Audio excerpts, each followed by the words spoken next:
was wrong.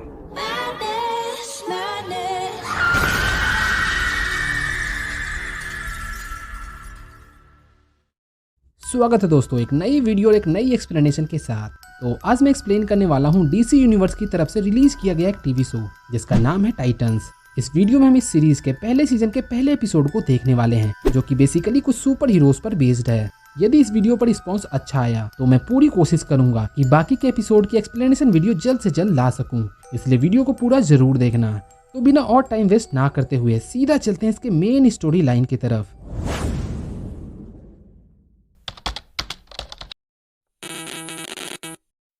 कहानी की शुरुआत में ही हमें इसके एक मेन कैरेक्टर को दिखाया जाता है जिसका नाम रिचल होता है, जो कि एक सर्कस की तरफ आगे बढ़ती जा रही होती है।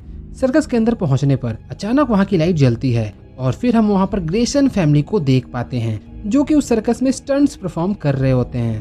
तभी रिचल देखती है कि ग्रेसन फैमिली जिस रस्सी से स्टंट परफॉर्म कर रहे थे वो रस्सी अचानक टूट जाती है, जिससे डिक ग्रेसन के पेरेंट्स नीचे गिरने लगते हैं। और तभी रिचल की आंखें खुल जाती है और वो जोर जोर से चिल्लाने लगती है। आवाज सुनकर उसकी माँ भागकर उसके पास आती है। रिचल अपनी माँ से कहती है कि फिर से उसने वही सपना देखा जो बार बार देखती आ रही थी। ये सुनकर उसकी माँ उसे शांत करवाती है और उससे कहती है कि ये बस एक सपना था। फिर वो रिचल को सुलाकर उस कमरे से जाने लगती है। तभी रिचल बोलती है कि दरवाजे को बाहर से बंद रखना। और फिर जब हमें दरवाजे को दिखाया जाता है तो हम देखते हैं कि उस पर बहुत सारे क्रॉस लगे होते हैं और तभी उसमें से एक क्रॉस अचानक नीचे गिर जाता है। तभी दूसरे सीन में हमें इस स्टोरी के दूसरे मेन कैरेक्टर डिक ग्रेसन यानी रॉबिन को दिखाया जाता है। डिक ग्रेसन वही होता है जिसके पेरेंट्स को रिचल के सपने में दिखाया गया था और उस सपने में डिक ग्रेसन एक बच्चा था। इधर डिक ग्रेसन यानी रॉबिन अपने कार में बैठे कुछ फाइल्स को देख रहा होता है जिसमें सबूत के तौर पर एक घायल लड़की की तस्वीर होती है। इसे देखने के बाद वो अपनी नजरों को पिछली सीट पर रखे एक सीक्रेट ब्रीफकेस पर डालता है और उस ब्रीफकेस में क्या होता है हमें ये उस वक्त दिखाया नहीं जाता है। इसके बाद डिक ग्रेसन यानी रॉबिन अपने ऑफिस पहुंचता है जहां हमें ये पता चलता है कि असल में डिक ग्रेसन एक डिटेक्टिव होता है। ऑफिस में इसकी मुलाकात इसके साथ काम करने वाले एक नई पार्टनर एमी से होता है और वो उसे इग्नोर करते हुए वहां से चला जाता है। तभी एक ऑफिसर एमी को ये बताता है कि डिक ग्रेसन के काम करने का तरीका ऐसा ही है और उसके पार्टनरों के साथ उसकी कभी नहीं जमती। इसके बाद हमें रिचल का घर दिखाया जाता है जहां उसकी माँ हमेशा की तरह उठकर कुछ दवाइयाँ लेती है।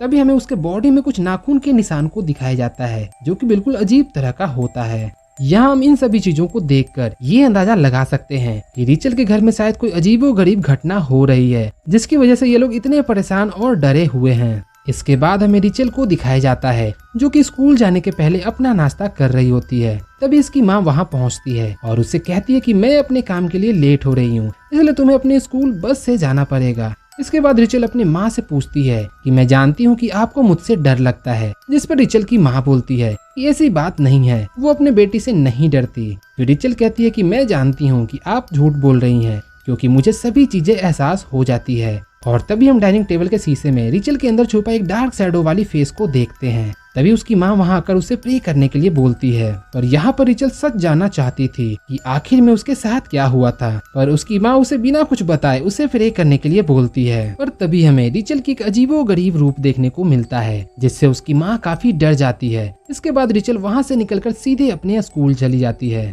स्कूल से वापस लौटने के बाद रिचल जब अपने घर पहुंचती है तो वो देखती है कि उसकी माँ को एक आदमी ने बंदी बना रखा है जो चाहता था कि रिचल उसके साथ चले, जिस पर रिचल उसे अपने माँ को छोड़ने के लिए कहती है। और वो आदमी उसे बताता है कि जिसे तुम अपनी माँ समझ रही हो असल में वो तुम्हारी माँ नहीं है। फिर रिचल की माँ भी उसकी बातों में हामी भरती है पर उसे ये भी बताती है कि फिर भी वो उसे बहुत प्यार करती है। ये बातें बोलते ही वो आदमी रिचल की माँ को गोली मार देता है। ये देखकर रिचल बेकाबू हो जाती है और जोर जोर से चिल्लाने लगती है और तभी अचानक उसके अंदर से एक परछाई बाहर आती है और वो उस आदमी को दूर फेंक देता है। मौका देखते ही रिचल वहाँ से भाग जाती है। दूसरी तरफ हम दोबारा डिक ग्रेसन को देखते हैं जिसके हाथों में उसी लड़की की फाइल होती है जो कि हमने इससे पहले भी देखा था। उस लड़की की फोटो के साथ उसमें एक क्रिमिनल की भी फोटो होती है जिसने उस लड़की को शायद बहुत ही मारा होगा। इसके बाद डिक ग्रेसन दोबारा उस सीक्रेट ब्रीफकेस को देखता है और फाइनली उसे अपने फिंगरप्रिंट से खोलता है। इसके बाद हमें दिखाया जाता है कि वहीं पर कुछ क्रिमिनल्स आपस में ड्रग्स का सौदा कर रहे होते हैं।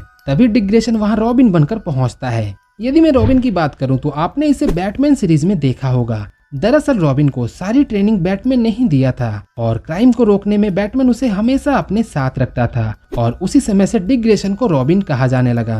वहाँ रॉबिन को देखकर सारे क्रिमिनल्स ये सोचते हैं कि शायद बैटमैन भी वहाँ आया है, इसलिए सभी लोग बैटमैन को ढूंढने के लिए इधर उधर देखने लगते हैं। और तभी रॉबिन अकेले ही उन सभी क्रिमिनल्स को अपने मार्शल आर्ट स्किल्स यूज करके एक एक करके बुरी तरह से मारने लगता है और फिर वो बैटमैन को गालियां देते हुए वहाँ से चला जाता है। अगले दिन जब वो अपने ऑफिस पहुंचता है तो वो देखता है कि टीवी स्क्रीन पर उसके पिछले रात वाली फाइट की वीडियो फुटेज चल रही होती है और सभी ऑफिसर्स रॉबिन के बारे में बातें कर रहे होते हैं क्योंकि रॉबिन का बहुत सालों बाद कमबैक हुआ था। दूसरी तरफ हमें रिचल को दिखाया जाता है जो अब वो अपने घर से भागकर डेट्रॉइट सिटी पहुंच गई थी जहाँ पर डिक ग्रेसन काम करता था। जहाँ रिचल को एक औरत मिलती है, वो उससे बोलती है कि तुम्हारी उम्र की लड़कियों को यहाँ अकेले घूमना नहीं चाहिए। फिर वो औरत रिचल को एक सेफ प्लेस पर ले जाने लगती है जहाँ पर रिचल रह सके। उसी दौरान रिचल एक खिड़की के शीशे में अपने अंदर एक डार्क शैडो को देखती है जो उससे कहता है कि वो औरत तुमसे झूठ बोल रही है और तुम्हें यहाँ से जल्द भाग जाना चाहिए। फिर मौका देकर रिचल वहाँ से भागने लगती है। वहीं पर उसे एक पुलिस की कार दिखती है। फिर वो कार के ऊपर एक पत्थर मारकर अपने आप को पुलिस से गिरफ्तार करवा लेती है और वहाँ से वो सीधे डेट्रॉइट सिटी के पुलिस स्टेशन पहुँचती है जहाँ पर रिचल की मुलाकात डिक ग्रेसन से होती है। रिचल डिक ग्रेसन को देखकर हैरान हो जाती है और वो उससे कहती है कि दरअसल मैं तुम्हें जानती हूँ, तुम मेरे सपने में हमेशा एक सर्कस के दौरान दिखाई देते हो जहाँ पर तुम्हारे साथ तुम्हारे पेरेंट्स भी होते हैं। और वहीं पे रिचल उससे मदद भी मांगती है। ये सब सुनकर डिक ग्रेसन को काफी बड़ा झटका लगता है। तभी दूसरे सीन में हमें इस स्टोरी के तीसरे मेन कैरेक्टर को दिखाया जाता है जिसका नाम कोरिएंडर्स यानी स्टार फायर होता है, जहाँ पर वो एक एक्सीडेंट हुए गाड़ी में बेहोशी की हालत में होती है। तभी वो होश में आती है और अपने बगल में देखती है कि ड्राइवर सीट पर एक आदमी मरा हुआ है। फिर वो याद करने की कोशिश करती है पर उसे कुछ याद नहीं आता है कि वो कौन है और कहाँ से आई है। तभी उसे अपनी तरफ एक गाड़ी आता हुआ दिखाई देता है जो अचानक उस पर गोलियां चलाने लगते हैं। कोरिएंडर्स को कुछ समझ में नहीं आता और वो जान बचाकर वहां से भाग जाती है। वहां से भागने के बाद उसे अपने पास से एक चाबी मिलती है जिसे वो पहचानने की कोशिश करती है पर वो समझ नहीं पाती कि आखिर ये चाबी किस चीज की है। उसे अपने पास से एक पासपोर्ट और एक होटल की तस्वीर भी मिलती है। पासपोर्ट पर उसका नाम कोरिएंडर्स लिखा होता है। थोड़ी देर बाद कोरिएंडर्स उस होटल की तस्वीर की मदद से उसे ढूंढते हुए उसी होटल में पहुंच जाती है जहां पर रिसेप्शनिस्ट उसे पहचान लेती है क्योंकि कोरिएंडर्स शायद पहले भी यहां आ चुकी थी। फिर उस रिसेप्शनिस्ट के जरिए उसे पता चलता है कि उसका रूम ऊपरी मंजिल पर है। रूम में पहुंचने के बाद वो देखती है कि एक आदमी कवर्ड में बंधा हुआ था जो उसे देखकर काफी डर जाता है। फिर वो उससे बोलता है कि प्लीज मुझे मत मारना, मैं तुम्हें सारी चीजें बता दूंगा। फिर वो कहता है कि जिस लड़की को तुम ढूंढ रही हो उसे मैं तुम्हारे पास ला सकता हूँ। और जैसा कि मैंने आपको पहले बताया कि कोरिएंडर्स अपने बारे में सारी चीजें भूल चुकी थी, इसलिए वो उस आदमी से अपने बारे में पूछती है जिस पर वो आदमी कहता है कि मैं असल में नहीं जानता कि तुम कौन हो और तुम्हारा मकसद क्या है। तभी कोरिएंडर्स उसे अपने पास मिले एक फोन को दिखाते हुए एक आदमी के बारे में पूछती है जिस पर वो आदमी सच बताते हुए कहता है कि ये आदमी तुम्हें अपने क्लब में मिलेगा। और इतने में ही वो अपने हाथों को किसी तरह से खोल लेता है और फिर वो कोरिएंडर्स पर अटैक कर देता है पर कोरिएंडर्स अपना स्किल यूज करके उसे आसानी से मार देती है पर वो अपने इस ताकत को देखकर खुद हैरान हो जाती है। दूसरी तरफ हमें डिक ग्रेसन और रिचल को दोबारा साथ दिखाया जाता है जहाँ पर रिचल अभी भी उससे मदद मांग रही थी। वो उसे कहती है कि सिर्फ तुम ही हो जो मेरी मदद कर सकता है क्योंकि किसी शख्स ने उसकी माँ को मार दिया है और वो अब इस दुनिया में अकेली हो गई है। इस पर डिक ग्रेसन रिचल से उसका नाम और घर का पता मांगता है ताकि वो पता लगा सके कि आखिर सच्चाई क्या है। तभी रिचल के अंदर से वो काली परछाई बाहर आती है और वो डिक ग्रेसन के हाथों को छूता है जिससे डिक ग्रेसन अपने पास्ट के फ्लैशबैक में चला जाता है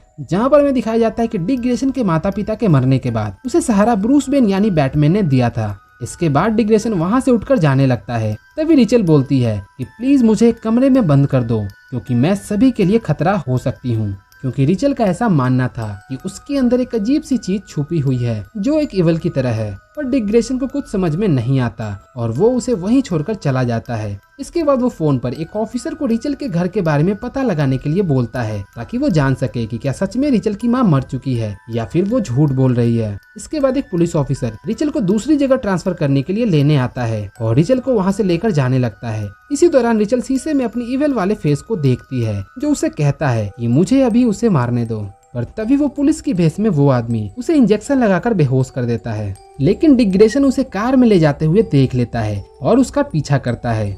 दूसरे सीन में हम देखते हैं कि कोरिएंडर्स उस फोन वाले आदमी को ढूंढते हुए उसके क्लब में पहुंच जाती है। वो उस आदमी को इसलिए ढूंढना चाहती थी ताकि वो पता लगा सके कि असल में वो किस मिशन पर निकली है। क्लब में पहुंचने के बाद वो आदमी बोलता है कि मैं तुमसे बहुत प्यार करता था पर तुमने बस एक लड़की के लिए मुझे धोखा दे दिया। और इतना कहते ही वो कोरिएंडर्स पर गोली चला देता है। पर तभी हमें वहाँ कोरिएंडर्स की पावर को दिखाया जाता है, जो कि अब स्टार फायर बन चुकी थी। फिर वो अपनी ताकत से कमरे में मौजूद सभी लोगों को जलाकर मार देती है। फिर उसे उस कमरे में रिचल की एक तस्वीर मिलती है, पर अभी भी उसकी याददाश्त वापस नहीं आई थी, इसलिए वो समझ नहीं पाती है कि असल में वो कौन है और उसके साथ ये क्या हो रहा है। इसके बाद दूसरे सीन में हमें रिचल को एक कुर्सी से बंधा हुआ दिखाया जाता है, जहाँ पर एक शख्स उससे बोलता है कि मैं तुम्हारी बहुत दिनों से तलाश कर रहा था, क्योंकि तुम सभी लोगों के लिए खतरा बन सकती हो। और वो खतरा कोई और नहीं बल्कि तुम्हारे अंदर छुपा बैठा वो शैतान है, जो बाहर आकर सभी को मारना चाहता है, पर वो ऐसा होने नहीं देगा। और फिर वो शख्स उसे मारने के लिए आगे बढ़ता है। उसी समय डिग्रेशन उसका पीछा करते हुए उस बिल्डिंग में पहुंच जाता है, पर इससे पहले कि वो उस रूम में पहुंच पाता, रिचल के बॉडी से वो इवल बाहर आता है और अचानक ही उस रूम का दरवाजा बंद हो जाता है। फिर हम देखते हैं कि वो इवल उस शख्स के बॉडी के अंदर घुसकर उसे मार देता है और उसे मारकर वो इवल दोबारा रिचल के बॉडी में वापिस आ जाता है। डिग्रेशन जब उस कमरे में पहुंचता है तो पाता है कि एक आदमी मरा पड़ा है और रिचल कुर्सी से बंधी हुई है। फिर डिग्रेशन रिचल से पूछता है कि असल में यहाँ क्या हुआ था, जिस पर रिचल कहती है कि उसे नहीं पता और वो इतना कहकर रोने लगती है। ये देखकर डिग्रेशन रिचल को वहाँ से लेकर चला जाता है। तभी दूसरे सीन में हमें एक मॉल को दिखाया जाता है, जहाँ पर एक ग्रीन कलर का टाइगर कुछ गेम की सीडीज को चुरा कर वहाँ से जा रहा होता है। तभी सिक्योरिटी गार्ड की नजर उस पर पड़ती है और वो उसे डरकर उस पर गोलियां चलाता है, पर इतने में ही वो टाइगर वहाँ से भाग जाता है और वहाँ से निकलने के बाद वो टाइगर एक शख्स में बदल जाता है। और इसी के साथ ये एपिसोड यहीं खत्म होता है। इसके आगे की स्टोरी आपको अगले एपिसोड में जानने को मिलेगा। इसका वीडियो मैं इस चैनल पे जल्द ही लाने वाला हूँ। वीडियो पसंद आई हो तो प्लीज इसे लाइक कर चैनल को सब्सक्राइब जरूर कर लेना। तो मैं मिलता हूँ आपसे एक नई वीडियो और एक नई एक्सप्लेनेशन के साथ। Till then take care and bye bye.